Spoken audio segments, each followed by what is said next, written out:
Hello friends, welcome back to my channel. ये इस ड्रामे के हिंदी एक्सप्लेनेशन का पार्ट 2 है। तो चलिए वीडियो को स्टार्ट करते हैं। जीजू को अपने चाइल्डहुड फ्रेंड शिन का कॉल आता है। शिन उसे जल्दी से लेने आने को बोलता है। जीजू तो डर जाती है, कहीं उसकी सास लड़कों से बात करने पर अब उसे डांटे ना। पर मोम तो शिन की बहुत बड़ी फैन थी, क्योंकि शिन एक सुपरस्टार था। मोम बोलती है मेरे लिए 2 ऑटोग्राफ ले लेना। जीजू तो ये सुनकर खुश हो जाती है और उसे पिक करने पहुंच जाती है।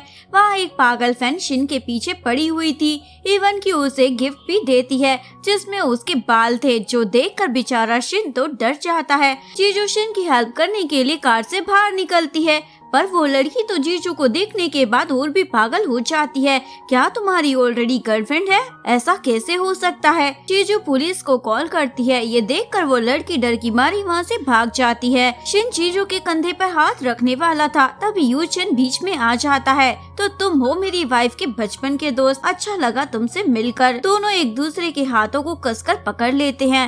यानी दोनों में वॉर स्टार्ट हो गई थी। जीजू बोलती है क्या तुम दोनों का इरादा आज रात यहीं बिताने का है? दोनों को याद आता है घर भी जाना है। नेक्स्ट डे दोनों जीजू को इम्प्रेस करने के लिए मसाज लेने पहुंच जाते हैं, पर वहाँ तो उनको अपनी नानी तक याद आ जाती है, लेकिन दोनों फिर भी नहीं सुधरते। शिन बोलता देखो ये घड़ी मुझे जीजू ने गिफ्ट की थी। यूजन भी उसे अपनी नकली वॉच दिखा देता है, ये जीजू ने बनाई है। जीजू दोनों के सर पर धपली बजाकर चली जाती है। रात को यूजन जीजू के रूम में जा रहा था। शिन उसे रोक लेता है, रोज तो उसके साथ सोते हो, आज मेरे साथ सो जाओ। यूजन वॉशरूम का बहाना लगाकर वहाँ से खिसक लेता है और फिर अपनी वाइफ के रूम में आता है, पर वहाँ तो उसे शिन मिल जाता है। शिन ने जीजू के साथ रूम चेंज कर लिया था। यूजन वहाँ से भागने की फिराक में था, पर जीजू ने तो बाहर से डोर ही लॉक कर दिया था। अब आएगा मजा। बेचारे के पास कोई चॉइस नहीं बचती, उसे रात उसी के साथ बितानी पड़ती है। नेक्स्ट डे जीजू के डैड अपने बेटे और होने वाली बहू को लेकर उसके घर आ जाते हैं और कुछ पैसे मांगते हैं। तुम्हारे भाई की शादी होने वाली है, रहने के लिए घर की जरूरत है। जीजू देने से मना कर देती है, आपने हमेशा भाई को सपोर्ट किया है, तब मेरे पास क्यों चले आए? डैड उसे फाइल दिखाते हैं जिसमें बचपन से लेकर अभी तक उन्होंने जीजू पर जो भी खर्च किया था वो सब लिखा था। डैड बोलते हैं ये सारा हिसाब क्लियर कर दो, फिर मैं यहाँ से चला जाऊंगा। जीजू को तो बहुत ज्यादा बुरा लग जाता है, भला कौन से पेरेंट्स अपने बच्चों का ऐसा हिसाब किताब रखते हैं।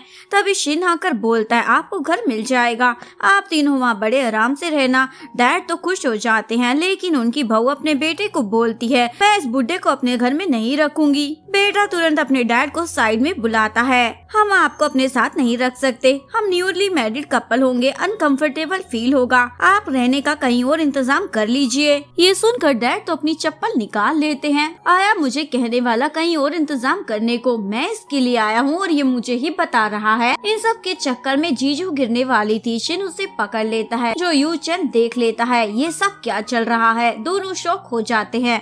नेक्स्ट सीन में यूचन जीजू के साथ अपने स्कूल टाइम को जी रहा था। एक लड़की यूचन पर लाइन मार रही थी। जीजू से ये देखा नहीं चाहता तो वो गुलेल से उस पर निशाना लगा देती है और फिर सॉरी बोलती है, तुम जिस पर लाइन मार रही हो ना वो मेरा हस्बैंड है। ये लाइन सुनकर यूचन तो खुश हो जाता है, पर तभी वहाँ शिन को बैठा हुआ देखकर मुंह बन जाता है, तुम यहाँ क्या कर रहे हो? शिन बोलता मेरा पूरा बचपन जीजू के साथ गुजरा है तो मैं तो यहाँ होऊंगा ही ना। यूचन जीजू को बोलता है मुझे बहुत अफसोस है, मैं बचपन में तुम्हारे साथ नहीं था। जीजू उसे बोलती है क्या बकवास करे जा रहे हो, और इस चक्कर में उसे गिरा देती है। यूचन चोट लगने की नौटंकी करने लग जाता है। जीजू उसके लिए फर्स्ट एड बॉक्स लेने निकल जाती है। शिन बोलता है क्या कमाल की एक्टिंग करते हो, तुम्हें तो अवार्ड दिया जाना चाहिए। यूचन बोलता है ये तो कुछ भी नहीं है, देखते जाओ अब क्या होता है। ये बोलकर वो कोल्ड ड्रिंक खुद अपने ऊपर गिरा लेता है और फिर शिन के हाथों से खुद को चाटा भी मरवा लेता है। तभी जीजू वहाँ आ जाती है और अपने पति की ये हालत देखकर शिन पर भड़क जाती है। शिन उसे अपनी बात एक्सप्लेन करने उसके पीछे जा रहा था, पर यूचन तो उसे ये मौका भी नहीं देता, यानी उसे रोक लेता है। नेक्स्ट सीन में दोनों जीजू के लिए लड़ रहे थे और उसे बोलते हैं आज हम में से किसी एक को चूज करो। तभी जीजू इस भयानक सपने से जागती है। सामने ये दोनों एक दूसरे को दुश्मनों की तरह देख रहे होते हैं, जैसे अभी खा जाएंगे। ये सब देखकर जीजू शिन के लिए ब्लैक टी ला कर देती है। शिन बोलता है ये तो बहुत ही बढ़िया है। जीजू बताती है यूचन लाया था। ये सुनकर शिन का मुंह बन जाता है। तभी उसकी नजर अपने फेवरेट फुटबॉलर की जर्सी पर जाती है। वो तो यूचन से बहुत ज्यादा इम्प्रेस हो जाता है। यूचन बोलता है मेरे पास तो उसका ऑटोग्राफ भी है, तुम चाहे तो ले सकते हो। वो तुरंत ले लेता है और उसके कान में कुछ बोलकर निकल लेता है। जीजू पूछती है उसने क्या कहा था। यूचन बोलता है कह रहा था तुम मेरे लिए सही नहीं हो। ये सुनकर जीजू को गुस्सा आता है और अपने दोस्त को मारने के लिए भागती है। वैक्सीन में जीजू अपने हस्बैंड को शॉपिंग कराने चलने को कहती है पर वो मना कर देता है। ऑलरेडी तुम्हारे पास कितने सारे कपड़े हैं, क्या घर में ही दुकान लगाओगी? जीजू बोलती है नहीं दिलाओगे तो डिवोर्स दे दूंगी। यूचन बोलता है ओके दे दो पर वो डायमंड वाले रिंग वापस जरूर कर देना। जीजू तुरंत अपनी बात से पलट जाती है मैं तो मजाक कर रही थी जान। और उसके दिमाग में ऑनलाइन शॉपिंग करने का आइडिया आता है पर सारे पार्सल उससे पहले यूचन रिसीव कर लेता है। जीजू भागी हुई आती है। यूचन पूछता है ये सब क्या है? जीजू बताती है ये सारा तो घर का सामान है। यूचन उसे पार्सल खोलकर दिखाता है जिसमें जीजू ने अपने लिए सारे ट्रेंडी ड्रेसेस मंगाए होते हैं, लेकिन बोल देती है ये सब तो पोछे हैं घर की सफाई के लिए। यूचन के तो होश ही उड़ जाते हैं, इतने सारे पोछों का तुम क्या करोगी? घर साफ करोगी या फिर खुद को? जीजू तुरंत अपनी फ्रेंड को कॉल करती है मैंने गलती से बहुत सारे पोछे मंगा लिए हैं, अगर तुम्हें जरूरत है तो लेने आ जाओ। फ्रेंड पहुंच जाती है। अब फ्री की चीज मिल रही है तो भला कौन मना करेगा। जीजू मन मारकर सारी ड्रेसेस उसे दे देती है। उसके जाते यूचन जीजू को बोलता है अगर तुम्हें शॉपिंग करनी है तो सीधे भी बोल सकती हो, इतनी चालाकी दिखाने की जरूरत नहीं थी। जीजू समझ जाती है इसने उसे फुद्दू बनाया और बोलती है मैंने एक पजामा मंगाया है, वेट करो पहनकर दिखाती हूँ। यूचन तो ख्वाब सजाकर रूम में आ जाता है पर वहाँ तो वो डक का आउटफिट पहनकर बैठी थी। बेचारे यूचन का पोपट हो जाता है। नेक्स्ट सीन में एक छोटा बच्चा यूचन को डैड बोल रहा था, इसका नाम दबाऊ है। जीजू तो सीधा यूचन पर बरस जाती है तुम्हारा ऑलरेडी बच्चा है फिर भी मुझसे शादी की। तभी दबाऊ बोलता है मोम मुझे यहाँ ग्रैंडमा ने भेजा है। वीडियो कॉल पर जीजू की मोम थी। मोम बोलती है तुम दोनों को इतना टाइम हो गया कोई प्रोग्रेस नजर नहीं आ रही, एक पोता या पोती दिया नहीं जाता तुम लोगों से, अब इस बच्चे को संभालो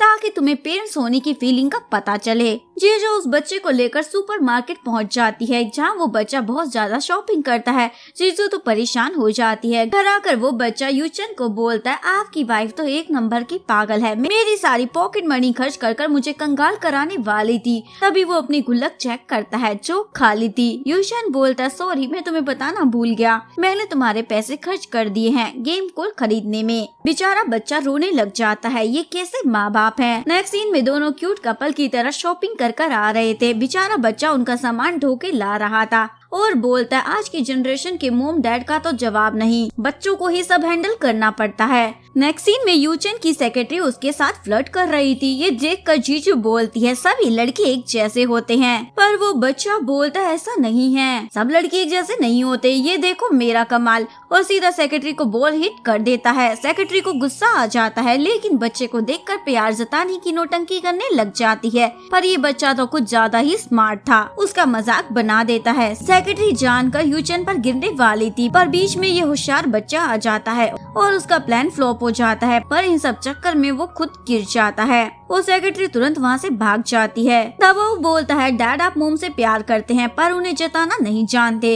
ये सुनकर जीजू बोलती है ओह तो तुम मुझे प्यार करते हो, ये कब हुआ, चलो आज तुम्हें क्लासेस देती हूँ रोमांस की। ये कहकर वो चली जाती है। यूचन तो रात को मस्त मूड बनाकर घर पहुँचता है पर वहाँ तो दबाऊ जीजू को ही लव लेक्चर दे रहा था। यूचन ये देखकर वहाँ से भाग रहा था लेकिन वो उसे भी बैठने को बोल देता है। जब दोनों फोन में लगे होते हैं दबाऊ दोनों को किस कर छुप जाता है और फिर उसे लगता है शायद इन दोनों ने एक दूसरे को किस कर लिया होगा। दबाऊ को जीजू की मोम का कॉल आता है और पूछती है काम कैसा चल रहा है जिसके लिए तुम्हें वहाँ भेजा था। दबाऊ बताता है 99% हो गया है, 1% भी कर दूंगा। जीजू की मोम बोलती है काम जल्दी खत्म करो, मुझे अगले साल तक पोता पोती चाहिए, अगर तुम नहीं कर पाए तो मैं तुम्हारे अल्ट्रामैन को जब्त कर लूंगी। जिसके बाद दबाऊ अपने काम में लग जाता है, बेडरूम को पूरे रोमांटिक तरीके से सजा देता है और उसके बाद जीजू के फोन से यूचन को मैसेज भेजता है जल्दी घर आ जाना जान, मैं तुम्हारा इंतजार कर रही हूँ। ये करने के बाद वो रूम में जाकर इत्र छिड़कने लग जाता है। तभी जीजू रूम में आती है तो वो चेयर के पीछे छुप जाता है। जीजू को लगता है ये सब यूचन ने करवाया होगा बाद और उसका इंतजार करते हुए सो जाती है। जैसे ही यूचेन वहाँ आता है वो तो मजे से फ्रूट उठाकर खाने के लिए बैठ जाता है। बेचारे दबो की सारी मेहनत बेकार हो जाती है और दोनों को सुना देता है, आप दोनों का कुछ नहीं हो सकता, मैं क्या भगवान भी आप लोगों का कुछ नहीं कर सकता। ये बोलकर वो बेचारा अपना काम बिना निपटाए हुए निकल जाता है।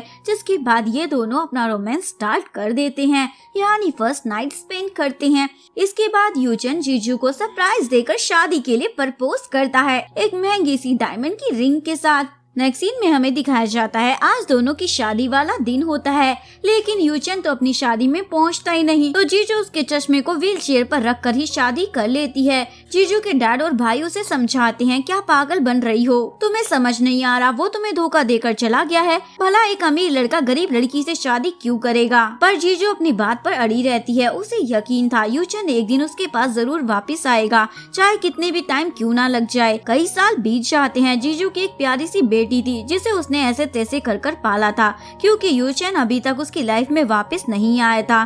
तभी अचानक से यूचेन वहाँ आ जाता है। जीजू पूछती है, तुम कहाँ गायब हो गए थे, वो भी शादी वाले दिन, क्या तुम्हें पता है मैंने ये टाइम कैसे निकाला है। यूचेन बोलता, मुझे माफ कर दो, मैं डर गया था, रिस्पॉन्सिबिलिटी के डर से तुम्हें छोड़कर भाग गया, पर मुझे अपनी गलती का एहसास हो गया है। जीजू उसे माफ कर देती है और उसकी बेटी को उसका डैड भी मिल जाता है।